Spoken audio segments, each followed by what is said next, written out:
The child's voice split the night. Her hands were covered in dirt, her small fingers trembling as she pointed at the garden.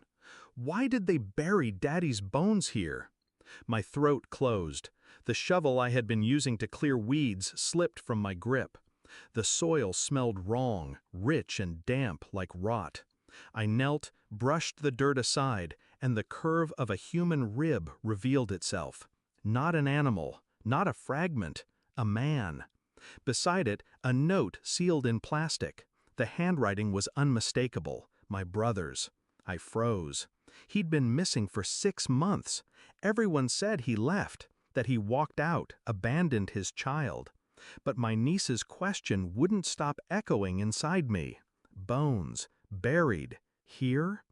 And the world, in that instant, stopped feeling safe. The note trembled in my hands as I read it. Each line was jagged, rushed.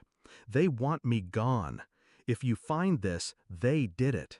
Watch who comes near my daughter. Don't trust her. Her. My stomach tightened. My brother's fiancée, now the grieving almost widow, had been living in that same house, crying to neighbors, clutching his photograph, telling everyone he abandoned them. Her story never changed, except for the way she avoided my eyes. I told myself it couldn't be. She cooked for me. She let me tuck the girl into bed. She called me family as if nothing was broken. But the soil didn't lie. Neither did bones. That night I watched her, the way she checked her phone in secret, the way she locked the garden gate, the way she flinched when I asked about him. I smiled through it all, calm, gentle, silent. But inside, my brother's note pulsed like a heartbeat. Don't trust her. I moved carefully. Phone records. I paid cash at a corner store for a burner phone, then slipped into her study while she slept. Her passcode was the girl's birthday. Predictable. I scrolled through hidden folders, texts, deleted threads. A name appeared again and again. Daniel, her coworker, a man she claimed barely knew her. The messages weren't about work. They were confessions. It's done. He won't hurt us anymore. Another, bury it deeper. No one will know. My pulse stayed steady. My hands didn't shake. Rage burned cold, not hot. DNA followed next. I plucked a strand of the child's hair from her brush, sealed it in a bag, and mailed it to a private lab. If my brother's note hinted at betrayal, I wanted certainty. Days stretched. I played the role of caretaker, tucked the girl in, shared coffee with her mother, watched her laugh, her face soft with practiced grief. But every smile she offered felt like glass in my mouth. I already knew the truth. I only waited for paper proof. The envelope arrived on a Wednesday. I sat alone at the kitchen table, the child asleep upstairs. 1 page, 1 line. Paternity excluded. She wasn't my brother's daughter. The floor seemed to vanish beneath me. All those nights he held the girl, thinking she was his.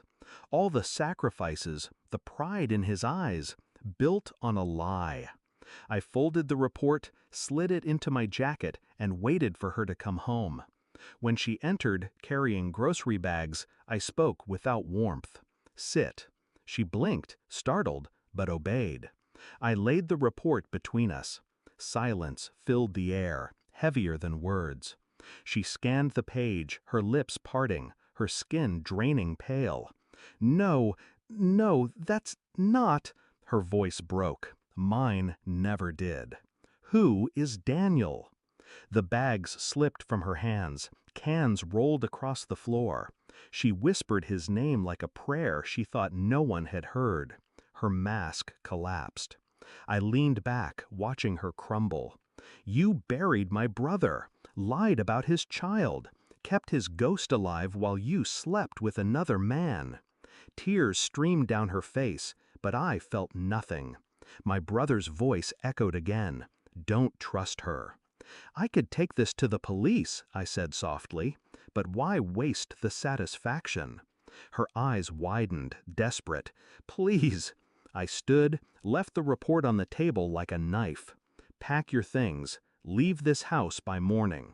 The girl stays. She's not yours. She never was. She sobbed, begging, reaching for me. I didn't flinch. I wanted her to feel the weight of silence, the way my brother must have when dirt closed over him. By dawn, she was gone. The house was quiet, too quiet. The child stirred upstairs, unaware of the truth wrapped around her small life. She would grow up knowing love, not deceit. She would never call that woman mother again. I stood in the garden where the bones had been.